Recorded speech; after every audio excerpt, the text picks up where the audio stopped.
नमस्कार दोस्तों, स्वागत है आपका अपने चैनल वृद्धि क्लासेस में। जैसा कि आपको यहाँ पर दिख रहा है कि KVS PRT का बैच हम यहाँ स्टार्ट कर चुके हैं और आज हमारा दूसरा दिन है। कोड्स आपने आज पढ़ लिया होगा। इस कोड के साथ अगर शुरुआत करेंगे तो सब अच्छा रहेगा। यदि टाइम रहते सब कुछ अच्छा कर लीजिए तो आपकी लाइफ में सब अच्छा रहेगा। तो आज हम बात करने वाले हैं यहाँ पर प्राइमरी इंस्टीट्यूशन ऑफ डेमोक्रेसी की, यानी प्रजातंत्र में जो भी प्राथमिक संस्थाएं हैं उसका आज पार्ट 2 डिस्कस कर रहे हैं। फर्स्ट पार्ट में मैंने जो गवर्नमेंट है उसके बारे में आपसे बात करी थी, ठीक है।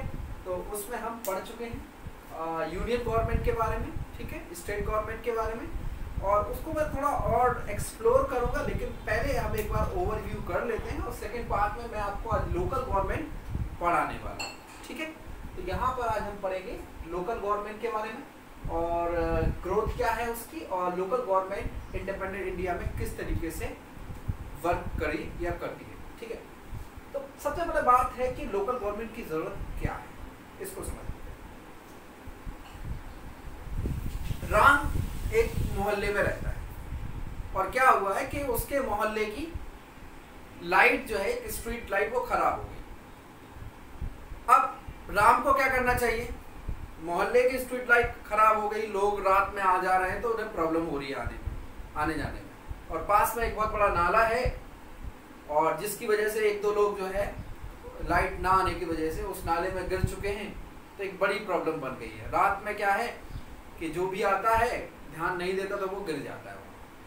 अब ये प्रॉब्लम क्या राम को सीधी सेंट्रल गवर्नमेंट को बतानी चाहिए, यूनियन को, यानी प्रधानमंत्री के ट्विटर पर जाके ट्वीट कर दें कि हमारी जो है स्ट्रीट लाइट सही नहीं हुई है और यहाँ पे कई लोग जो है इस गड्ढे में जाके गिर गए हैं जो नाला उसके पास में है।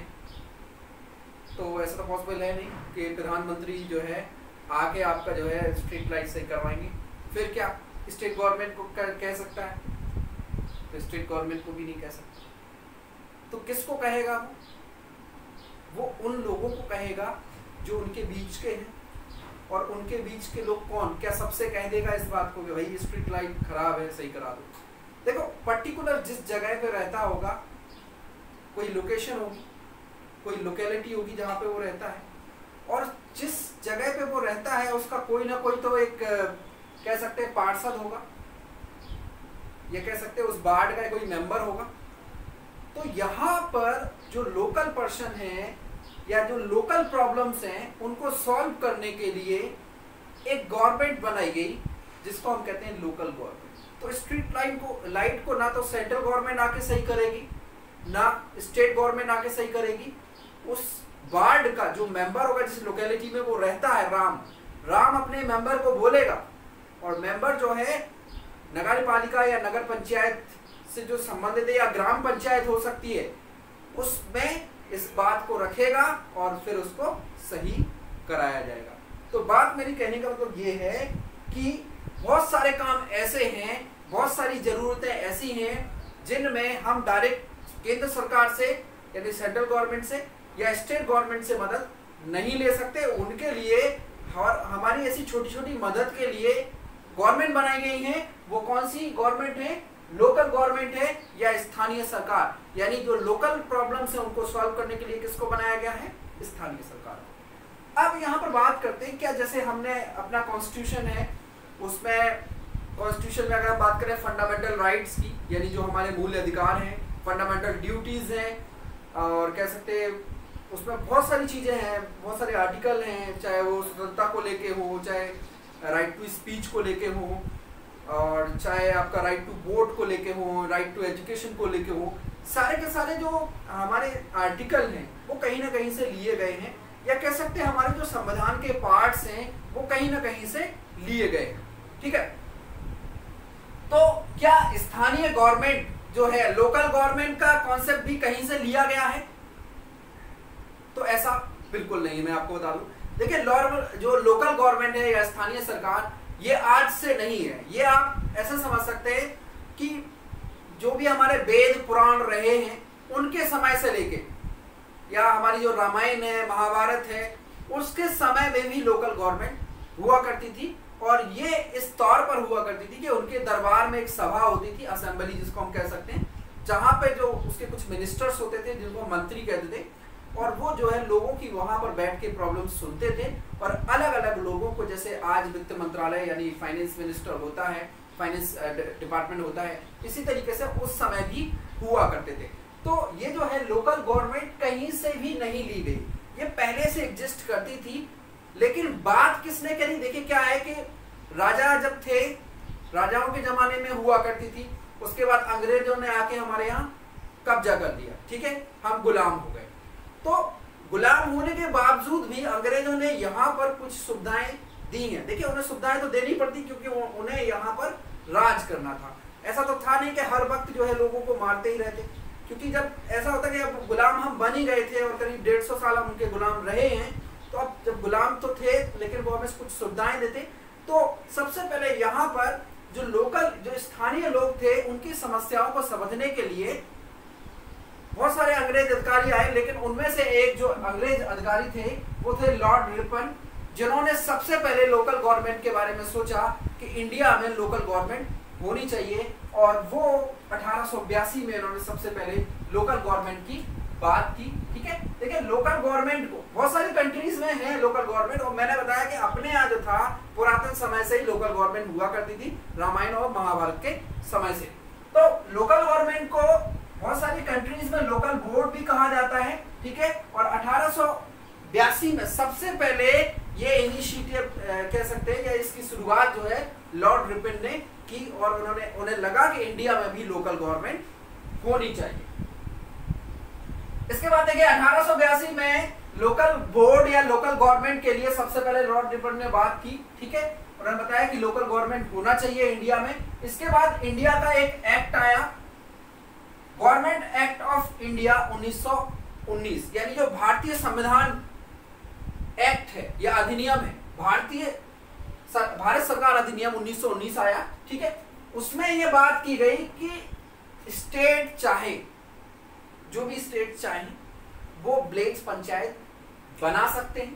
ठीक है, तो इसमें क्या था कि कुछ लोग एग्री हो गए कि हाँ भाई पंचायत हम बना लेंगे, लेकिन फिर कुछ उस टाइम क्या था कि 1919 के टाइम में बहुत सारे कह सकते हैं हमारे यहाँ रियासतें थी, तो राजाओं को लगता था कि ये हम क्यों बनाएं विलेज पंचायत वगैरह, हमारे पास ये अधिकार रहे।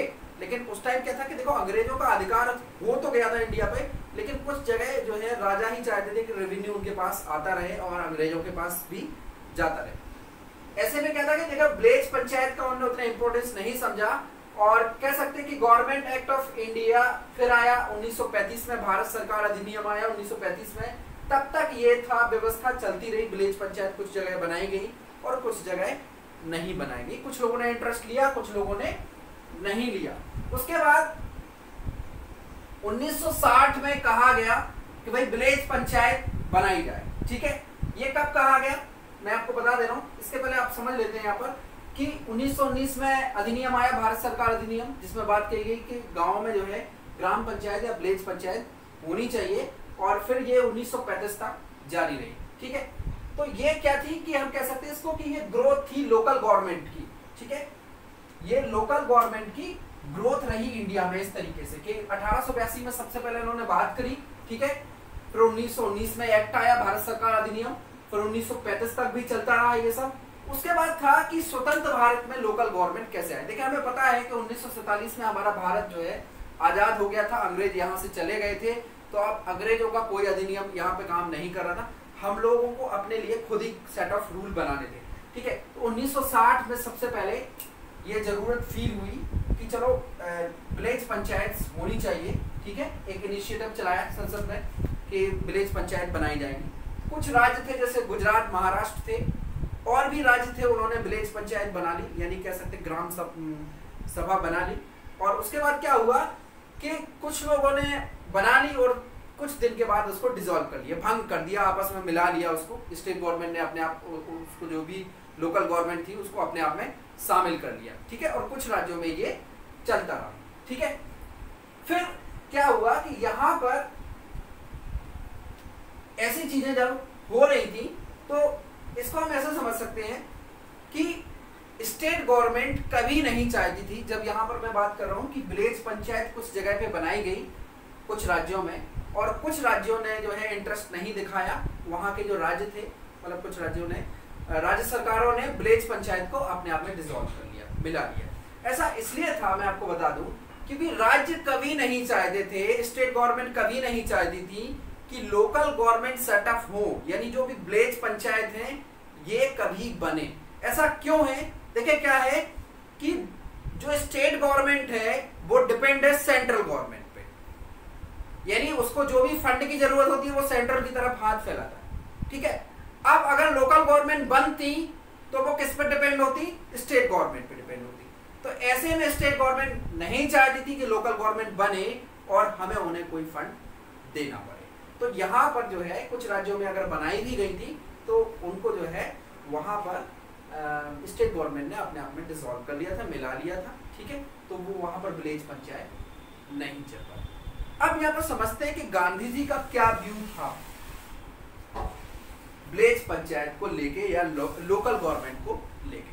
तो देखिए गांधी जी हमेशा कहते थे कि डिसेंट्रलाइजेशन होना चाहिए पावर का, चाहे वो इकोनॉमिक बेस पे हो या पॉलिटिकल बेस पे हो, यानी कह सकते हैं चाहे आर्थिक आधार पर हो या राजनीतिक आधार पर हो, दोनों बेस पर जो है डिसेंट्रलाइजेशन को हम कह सकते हैं विकेंद्रीकरण। विकेंद्रीकरण क्या होता है? विकेंद्रीकरण में एक ऐसी प्रोसेस है जिसमें सारी पावर जो है सेंट्रल गवर्नमेंट यानी केंद्र सरकार के पास ना होकर कुछ पावर स्टेट सरकार के पास हो, कुछ लोकल गवर्नमेंट के पास होनी चाहिए। उन्होंने इसलिए ऐसा कहा था कि देखिए क्या है कि अगर केंद्र सरकार के पास सारे राइट्स हो गए और अगर स्टेट गवर्नमेंट डिफरेंट है, उसमें मतलब रूलिंग पार्टी जो जैसे केंद्र सरकार में रूलिंग पार्टी है कोई बीजेपी है या सपोज दूसरी पार्टी है, और स्टेट में जो है जो रूलिंग पार्टी है उससे डिफरेंट है, तो इसलिए इन्होंने ऐसा कहा था कि कई बार हो सकता है सेंट्रल गवर्नमेंट स्टेट गवर्नमेंट को सपोर्ट ना करे। तो ऐसे केस में उन्होंने कहा था कि जो गवर्नमेंट होनी चाहिए उसको डिसेंट्रलाइज करना चाहिए, विकेंद्रीकृत होना चाहिए, मतलब सारी पावर जो है सेंटर के पास ना होके कुछ पावर स्टेट गवर्नमेंट के पास होनी चाहिए और कुछ पावर जो है लोकल गवर्नमेंट के पास होनी चाहिए, जिससे कि लोगों का किसी भी तरीके से नुकसान ना हो, आर्थिक रूप से हो चाहे राजनीतिक रूप से हो, ठीक है। अब लेकिन यहां पर क्या था कि बी.आर. अंबेडकर और नेहरू जी डिसेंट्रलाइजेशन के खिलाफ थे, उनके व्यू थे इसको लेके कि डिसेंट्रलाइजेशन नहीं होना चाहिए। इसके पीछे रीजन क्या था?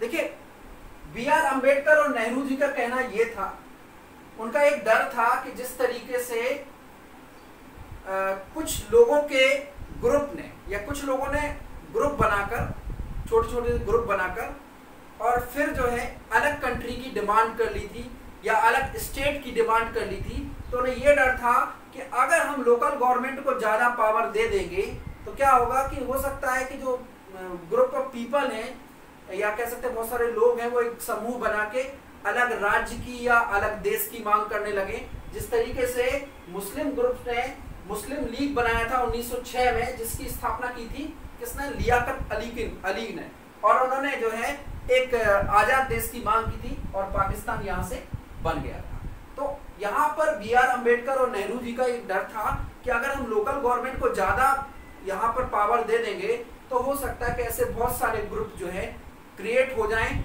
और वो अलग देश की मांग करने लगे।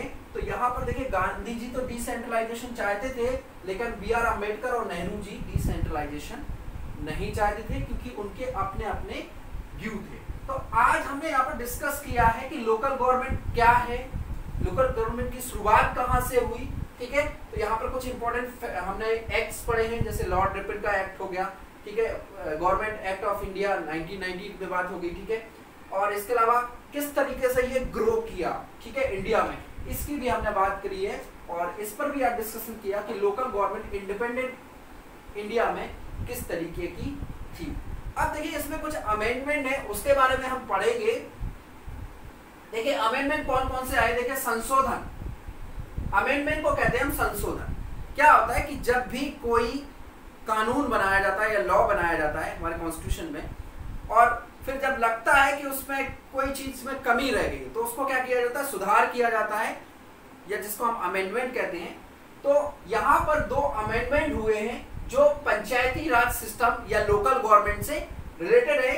वो एक आपका है 73 अमेंडमेंट और एक है 74 अमेंडमेंट। अगर हम अमेंडमेंट की बात करें, संशोधन की, तो देखिए कुल यहाँ पर अभी तक 74 अमेंडमेंट हो चुके हैं, और जो सबसे पहला हुआ था वो हुआ था 1951 में। तो पहला संशोधन कब हुआ, 1951 में। और टोटल जो संशोधन है अभी तक अमेंडमेंट है वो 104 हो चुके हैं।